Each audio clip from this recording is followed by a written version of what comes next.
خاتون جج سے متعلق الفاظ غیر ارادی طور پر نکلے، اس پر افسوس ہے۔ جج زیبا چودھری سے متعلق بیان پر عمران خان کا اظہار افسوس۔ نیا جواب اسلام آباد ہائی کورٹ میں جمع کرا دیا، لکھا کہ میرے بیان کا مقصد دھمکانا ہرگز نہیں تھا، آئندہ ایسے معاملات میں محتاط رہوں گا۔ اپنے الفاظ پر جج زیبا چودھری سے پچھتاوے کا اظہار کرنے سے شرمندگی نہیں ہوگی۔ قانونی ٹیم نے مجھے زیر سماعت مقدمات سے قانون سے آگاہ کر دیا ہے، اس کیس کا موازنہ سپریم کورٹ کے سابق کیسز سے نہیں کیا جا سکتا۔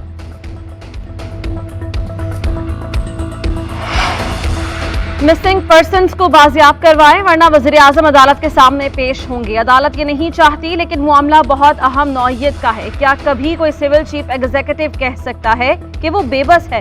چیف جسٹس اسلام آباد ہائی کورٹ کے شری مزاری گرفتاری کیس میں ریمارکس۔ چیف جسٹس اطہر من اللہ نے کہا کہ یہ عدالت کیسز وفاقی کابینہ کو بھیجتی رہی، لیکن وہ کچھ نہیں کرتے۔ یہ عدالت اختیارات کی تقسیم پر یقین رکھتی ہے اور ایگزیکٹو کے معاملات میں مداخلت نہیں کرتی۔ عدالت نے حکم دیا تھا کہ کمیشن بنائے تو اٹھائے گئے تمام ایشوز کو سامنے رکھیں گے، آواز اٹھانے والوں پر مشتمل کمیشن بنائیں۔ یہ بیوروکریٹس کا کام نہیں رہا، یہ سب روکنا ہے تو افراسیاب خٹک جیسے لوگوں کو کمیشن کا حصہ بنائیں۔ اٹارنی جنرل سے مکالمہ کرتے ہوئے چیف جسٹس نے کہا کہ یہ عدالت آج کچھ نہیں کر رہی، آپ پر چھوڑ دیتی ہے کہ ان معاملات کو کیسے حل کرتے ہیں۔ کوئی عام شہری جو عدالت نہیں پہنچ سکتا، اس کا شکوہ نہیں رہنا چاہیے کہ اسے اٹھایا گیا۔ عمران خان حکومت کو 3.5 سال کے دوران 329 تحائف موصول ہوئے۔ 58 تحائف عمران خان اور ان کی اہلیہ نے وصول کیے۔ 30,000 مالیت کے 14 تحائف سابق وزیر اعظم اور اہلیہ کو ملے۔ تمام تحائف ٹیکس ریٹرن اور اثاثوں کی تفصیلات میں موجود ہیں۔ تحائف کے 4 یونٹ بیچے گئے، 3 کروڑ سے زائد کی رقم ادا کی گئی۔ عمران خان نے توشخانہ ریفرنس میں جواب الیکشن کمیشن کو جمع کروا دیا۔ پی ٹی آئی کے وکیل علی ظفر نے موقف اختیار کیا کہ اسپیکر کی جانب سے بھجوایا گیا ریفرنس آرٹیکل 63(2) کے تحت جمع کروایا گیا ہے، جس میں 62(1)F کے تحت نااہلی مانگی گئی ہے۔ آرٹیکل 62(1)F کے مطابق نااہلی کمیشن کا نہیں، عدلیہ کا اختیار ہے۔ چیف الیکشن کمشنر نے ریمارک کیے کہ آپ دائرہ اختیار کو چیلنج کرنا چاہتے ہیں تو علیحدہ درخواست دیں۔ سماعت 19 ستمبر تک ملتوی کریں۔ وزیر اعظم شہباز شریف کا عدلیہ خان میں سیلاب سے متاثرہ سرگپل کا دورہ، نقصانات اور ریلیف آپریشن کا جائزہ لیا۔ شہباز شریف نے کہا مصیبت کی اس گھڑی میں مشکلات میں گھرے بہن بھائیوں کے ساتھ ہیں، پسند اور ناپسند اور سیاست سے بالا تر ہو کر عوام کی خدمت کر رہے ہیں۔ انتظامیہ اور افواج پاکستان کا شکریہ جو ہر ممکن حد تک متاثرین کی مدد کر رہے ہیں۔ وزیر اعظم شہباز شریف کا آذربائیجان کے صدر کو ٹیلی فون۔ شہباز شریف نے کہا کہ سیلاب سے جانی نقصان ہوا، ذریعہ معاش اور مواصلاتی نظام کو نقصان پہنچا، متاثرہ افراد کی امداد اور نقل مکانی محدود رہی۔ وزیر اعظم نے سیلاب متاثرین کے لیے $2 ملین عطیہ کرنے پر شکریہ ادا کیا۔ توانائی سمیت مختلف شعبوں میں آذربائیجان کے ساتھ تعاون کو مزید وسیع کرنے کے عزم کا اعادہ کیا۔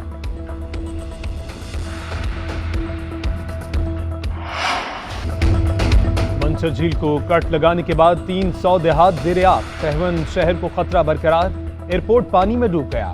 جھیل کے پانی نے انڈس ہائی وے پر پل گرا دیا۔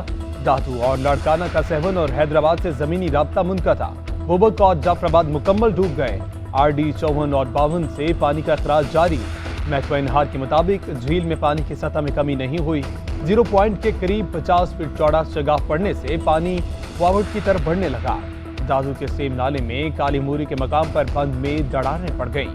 فران ندی میں 6 روز بعد دوبارہ شگاف پڑ گیا، 30 دیہات ڈوب گئے۔ سیلابی ریلے کوٹری بیراج تک پہنچ گئے۔ پانی کی آمد 6,04,000 کیوسک ریکارڈ کی گئی۔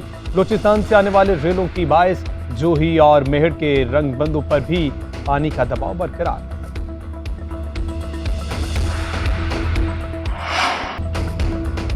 جنوبی پنجاب اور بلوچستان کے بیشتر علاقوں سے سیلابی پانی نہ نکالا جا سکا۔ بلوچستان میں جعفر آباد، نصیر آباد اور صحبت پور کے متاثرہ علاقوں میں 15 روز سے پانی موجود۔ ڈیرہ مراد جمالی میں پانی کی سطح کم، مچھروں کی افزائش نے شہریوں کو پریشان کر دیا۔ ڈیرہ اعلی یار میں شہری اپنی مدد آپ کے تحت گھروں کی مرمت میں مصروف۔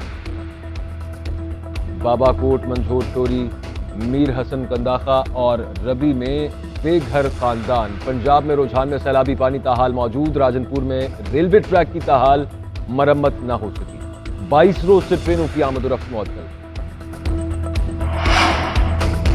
پی ٹی آئی نے IMF معاہدے پر عمل نہیں کیا، جب حکومت میں آئے تو اندازہ تھا کہ مشکل فیصلے کرنا ہوں گے۔ کرنٹ اکاؤنٹ خسارے کے باعث بیرونی ذرائع سے قرض لینا پڑتا ہے۔